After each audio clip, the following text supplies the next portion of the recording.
Donc, produit scalaire avec les normes, norme de U, norme de V et norme de U moins V. Donc, comment retrouver la formule si on connaît déjà l'expression du produit scalaire, mais avec la norme de U, la norme de V et la norme de U plus V? Comment est-ce qu'on peut retrouver la formule du produit scalaire avec norme de U, norme de V et norme de U moins V? Donc, c'est pas la même chose puisque ici on a U moins V et ici on a U plus V. Eh bien, en fait, on reprend cette formule et on remplace en fait le V par moins V. Tous les V dans cette formule, on les remplace par moins V. Comme ça, ici, on aura U plus moins V et ça fera U moins V. Donc du coup, tous les V, on les remplace par U moins V. Donc du coup, je prends la formule, je fais donc U scalaire. Et donc là, je remplace V par moins V. Donc ça va faire moins V égale 1 demi facteur de U, norme de U. Donc là, c'est norme de U plus V. Donc je vais mettre norme de U plus moins V. Plus moins V, entre parenthèses. Au carré, moins, donc là on aura encore norme de U au carré, moins norme de moins V au carré. Voilà, donc j'ai repris cette formule et j'ai remplacé tous les V par moins V. Voilà. Et maintenant, bah, on va réduire un petit peu toute cette expression. Donc déjà, d'après la règle du produit scalaire, un peu comme la règle des multiplications, quand il y a un moins devant ce V là dans le produit scalaire, je peux mettre le moins devant. Donc là, je mets le moins devant. Ça fera moins U scalaire V égale 1 demi de facteur norme de U plus et moins, ça donne moins ici quand on retire la parenthèse, donc ça va faire U moins V comme on le voulait que ça donne, au carré, moins norme de U au carré, et là donc on a norme de moins V, et norme de moins V ça fait la même chose que norme de V, hein, parce que un vecteur et son opposé ont la même norme. Donc ça fera norme de V au carré. Voilà. Donc là, on a exprimé ça en fonction de norme de U moins V, mais bon, le problème c'est que là, il y a un moins. Donc comment on fait pour supprimer ce moins? Bon, on multiplie des deux côtés du signe égal par moins 1. Et donc ça va supprimer le moins qu'il y a devant le U scalaire V. Donc on va ici avoir U scalaire V tout court. On multiplie ici par moins 1, ça va donner moins 1 demi de donc norme de U moins V au carré moins norme de U au carré moins norme de V au carré. Et ce moins, bon, il n'est pas très bien ici, donc on va le rentrer dans la parenthèse. On va en quelque sorte développer par ce moins dans la parenthèse, ça va changer tous les signes, c'est-à-dire que ça va mettre un moins devant ce U moins V, et ça va mettre ça va changer ce signe-là, ça va donner un plus ici, et ici ça va donner un plus. Et donc ces deux vecteurs qui ont un plus devant, on va plutôt les rassembler au début de la parenthèse, et on va déplacer cette autre norme au carré à la fin de la parenthèse, et donc du coup ça donnera plus que U scalaire V égale 1 demi de, donc là je mets U au carré et V au carré en norme devant, donc ça fera U norme au carré plus V norme au carré moins U moins V norme au carré. Et j'ai obtenu la formule du produit scalaire avec la norme de U, norme de V et norme de U moins V. Maintenant, comment on peut la retrouver également en faisant le développement de U moins V au carré, c'est-à-dire le produit scalaire de U moins V par lui-même. Donc, on va faire U moins V comme cela au carré. Donc, ça veut dire, ça veut dire U moins V, entre parenthèses, scalaire U moins V. On va développer ça parce qu'avec les produits scalaires, on a le droit de développer comme avec les produits normaux en mathématiques. Et là, c'est une identité remarquable. Donc, ça va donner norme de U au carré. Ah non, pas norme de U, ça va donner U au carré.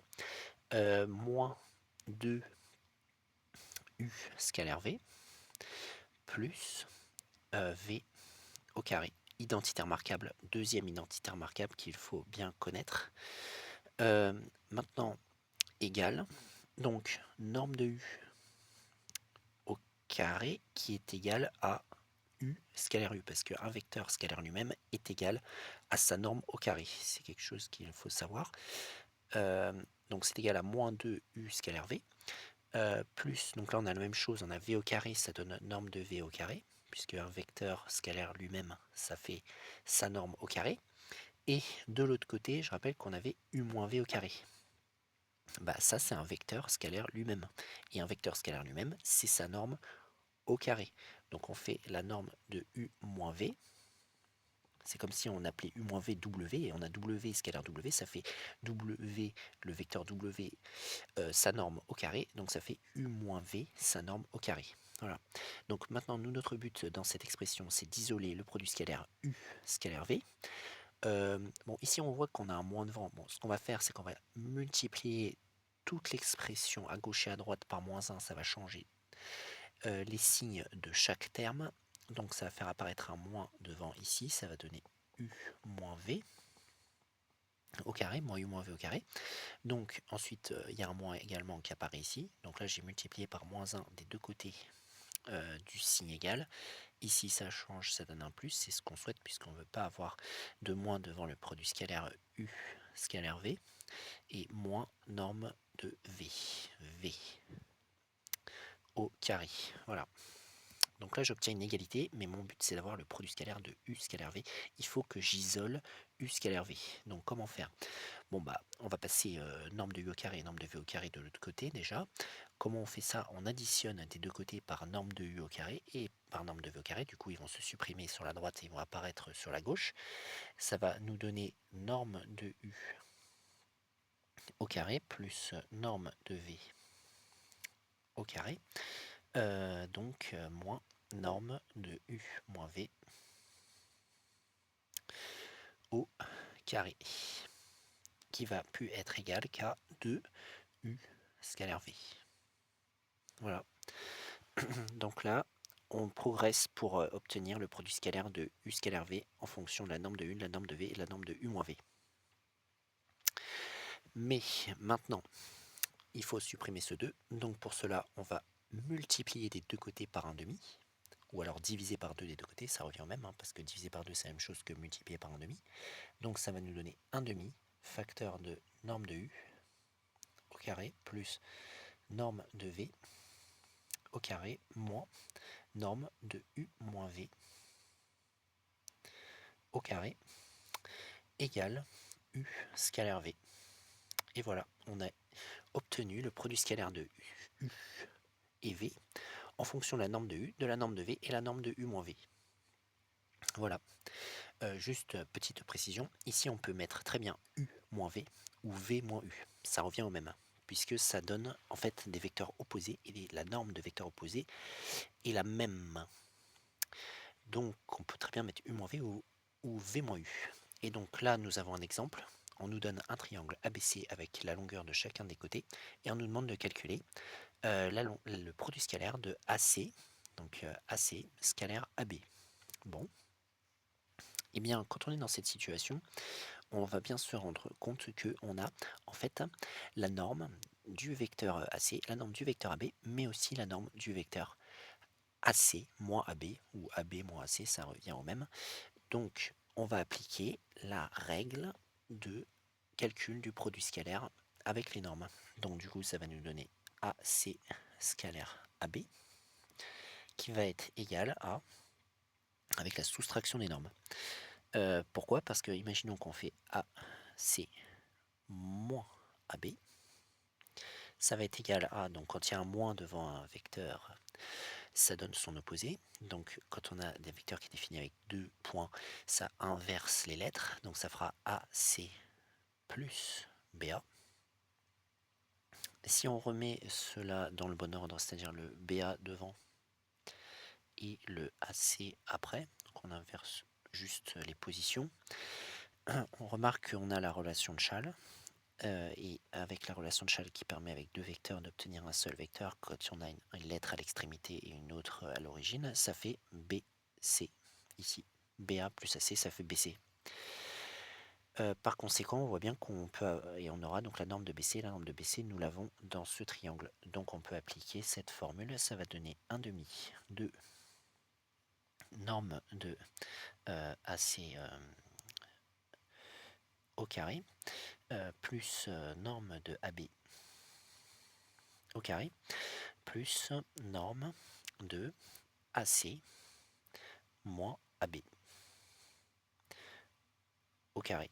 Voilà. Donc ensuite, ça va nous donner 1 demi. Donc la norme du vecteur AC, c'est la longueur AC, qui est toujours au carré, plus donc AB au carré, plus, et donc ici on a vu que AC moins AB, avec la relation de Chasles, ça donne BC. Donc ça nous donne juste, en fait, la longueur BC, parce que bon, là on peut remplacer par vecteur BC, et la norme de BC, c'est la longueur BC, donc ça nous fait BC au carré.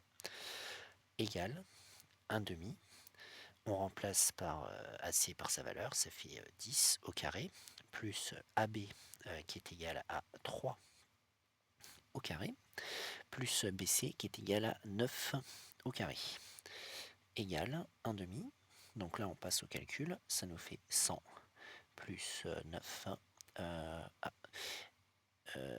Petite erreur ici, donc ici c'est un moins devant la soustraction, et donc moins 81 égale 1 demi. Donc on a 100, donc 100, si on retire 81, ça fait 20, 19, 19 plus 9, 19 plus 9, ça fait 28. Donc on obtient 1 demi de 28, c'est-à-dire 14. Et nous avons calculé donc le produit scalaire de AB scalaire AC en connaissant les trois côtés du triangle ABC et en utilisant la formule qui permet d'avoir le produit scalaire en fonction de la norme d'un vecteur, la norme du deuxième vecteur et la soustraction, la norme de la soustraction des deux vecteurs.